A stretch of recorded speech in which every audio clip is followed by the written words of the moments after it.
یہ عشق علی ہے، عشق علی، سبحان اللہ۔ علی کی مودت کا ایک تقاضا بھی ہے، سن لیجئے گا۔ فارسی زبان کے شاعر نے ایک شعر کہا، تو تفسیر نمونہ میں ہے یہ۔ شاعر نے شعر کہا، گر معاملہ حشر با علیست ہر چہ دلت بخواد گناہ کن۔ اگر حشر میں تیرا معاملہ علی کے ساتھ ہے، غلط شعر کہا اس نے، کہا جتنا جی چاہتا ہے گناہ کر، علی بخشوا دیں گے۔ نہیں، یہ کوئی طریقہ نہیں ہے۔ علی خواب میں آئے کہ اپنے شعر کی اصلاح کر، گر معاملہ حشر با علیس، یقیناً حشر کا معاملہ علی کے ساتھ ہے، اس میں تو کوئی شک نہیں۔ علی قسیم جنت والنار ہے۔ طبقات الحنابلہ میں امام احمد بن حنبل سے روایت ہے کہ جب ان سے پوچھا گیا کہ کیا علی قسیم جنت والنار ہیں، کہ بالکل ہیں۔ کہ کیا تم نے نہیں سنا کہ حضور نے فرمایا تھا کہ یا علی ما یبغضک المومن وما یحبک المنافق، علی کوئی مومن تجھ سے بغض نہیں رکھ سکتا، کوئی منافق تجھ سے محبت نہیں کر سکتا۔ کہاں کیا سنا تو ہے کہ یہ بتاؤ آئین المومن، مومن کہاں جائے گا؟ کہ فی الجنہ۔ منافق کہاں جائے گا؟ کہ فی النار۔ مومن جنت میں، منافق جہنم میں۔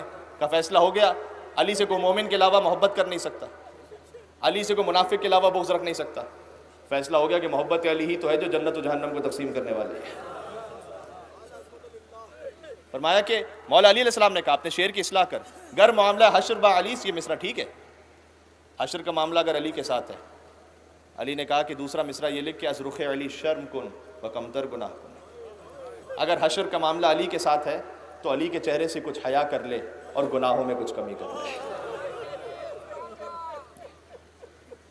یہ ایک طالب علم کی حیثیت سے، آپ کا خادم اور فقیر ہونے کی حیثیت سے ایک چھوٹا سا پیغام تھا۔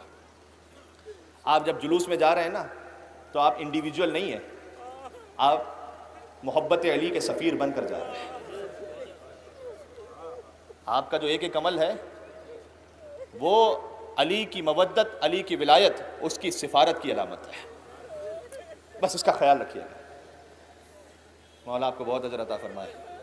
آج فقط زینب اور ام کلثوم یتیم نہیں ہوئے، آج علی کا ایک ایک عاشق یتیم ہو گیا۔ میں تکلفاً نہیں، حقیقتاً کہہ رہا ہوں، یہ میرے ہاتھ جڑے ہوئے، آج ایسے رونا جیسے سگے باپ کا ماتم ہو رہا ہے۔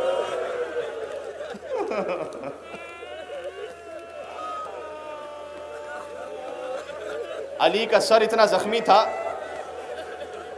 کہ ازبق بن نباتہ سے پوچھا گیا کہ علی کی کیفیت کیا ہے؟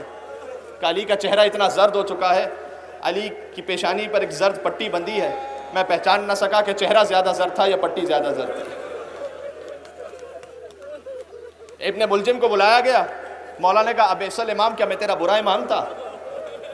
کہا علی آپ تو بہت اچھے امام ہیں، کوئی خود جہنم کی طرف جانا چاہے تو اسے کون روک سکتا ہے؟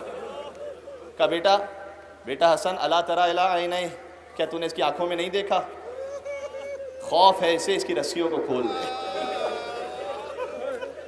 جس کوفہ میں علی نے قاتل کی رسیاں کھلوا دی، 20 سال بعد اسی کوفہ میں ایک رسی میں 12 گلے بندھے ہوئے تھے۔ جزاک اللہ، خدا آپ کی آوازوں پر رحمت نازل فرمائے، کوئی غم عطا نہ فرمائے سوائے غم امام حسین کے، سوائے غم علی کے، خدا آپ کی حاجات کو پورا فرمائے۔ یہ میری اپنی دعائیں نہیں ہیں، یہ جب چھٹے امام سجدے میں جاتے تھے تو دعا کرتے تھے، وَارْحَمِ الصَّرْخَةِ الَّتِي كَانَتْ لَنَا، پروردگار تو ان آوازوں پر رحم فرما جو مصائب سن کر ہمارے نام پر بلند ہوتی ہیں۔ جزاک اللہ۔ کچھ دیر بعد طبیب نے کہا اے مولا حسن، آپ کے بابا کو اگر دودھ پلایا جائے تو زخم میں کچھ افاقہ ہو سکتا ہے۔ امام حسن گھر سے باہر، بیت الشرف سے باہر تشریف لائے، دیکھا کچھ ہی دیر میں کوفہ کے چھوٹے چھوٹے یتیم بچے اپنے ہاتھوں میں دودھ کا جام لیے کھڑے تھے اور کہہ رہے تھے کہ اے مولا، آپ کے بابا نے ساری زندگی ہمیں پالا ہے، آج ہم اپنے حصے کا دودھ لے کر علی کے پاس آئے ہیں۔ کوفہ کے یتیم فخر سے کہتے تھے ہمیں یتیم نہ کہو، ہمارا بابا علی ہے۔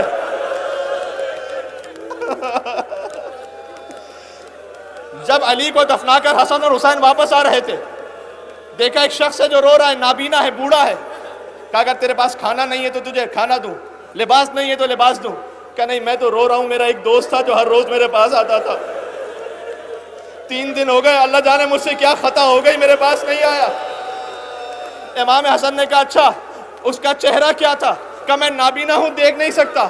کہا اچھا یہ بتا نام کیا تھا؟ کہا جب بھی میں نے نام پوچھا وہ کہتا تھا نام جان کر کیا کرے گا، فقیر جالس فقیرا، ایک فقیر ہے جو فقیر کے پاس بیٹھا ہے، مسکین جالس مسکینا، ایک مسکین ہے جو مسکین کے پاس بیٹھا ہے۔ حسن نے کہا وہ کوئی اور نہیں میرا بابا علی تھا۔ علی دنیا سے مارا گیا۔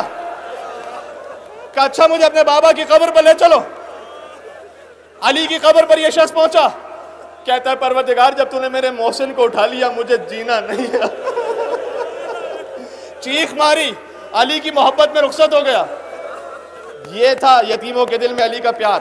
دو جملے کہہ رہا ہوں، دو جملے۔ علی نے وصیتیں کی ہیں، حسین کو بلایا، حسین قریب آئے، کہا اور قریب آ جاؤ۔ جب حسین کے کان اذن مبارک علی کی لوحہ مبارک سے مس ہو گئے، کچھ وصیت کی۔ کیا وصیت ہے؟ حسین نے کہا بتا نہیں سکتا۔ جانتے ہیں راز کب کھلا؟ جب حسین عصر عاشور زینب سے رخصت کے لیے تشریف لائے، کہ بہن آپ سوال کرتی تھی کہ بابا نے کیا وصیت کی تھی، ذرا شانوں سے ردا تو ہٹانا۔ حسین نے آگے بڑھ کر زینب کے بازوؤں کا بوسہ لیا، کہ بابا نے کہا تھا میں موجود رہوں گا، زینب کے بازوؤں میں رسیاں باندھی جائیں گی۔ زینب آگے بڑھی کہ بھیا یہ تحت الحنک تو ہٹانا۔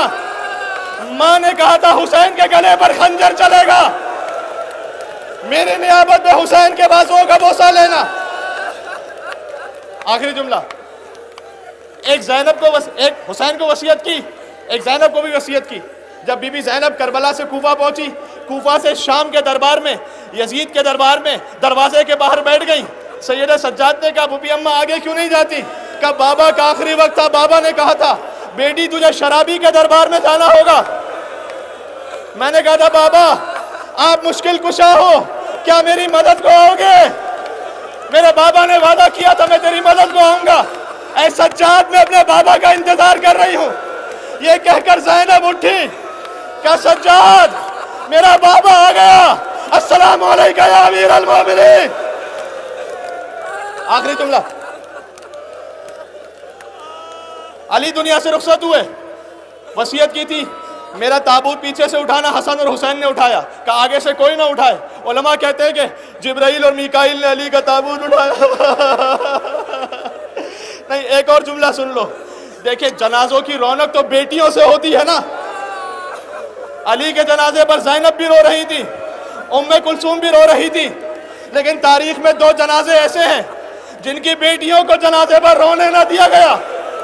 ایک مصطفیٰ کا جنازہ تھا، فاطمہ روتی تھی، مدینہ والے کہتے تھے اے علی اپنی زوجہ سے کہو یا دن میں روئے یا رات میں روئے، اور سن سکو ماتم کر سکو تو یہ جملہ سنو، ایک حسین کا لاشا تھا۔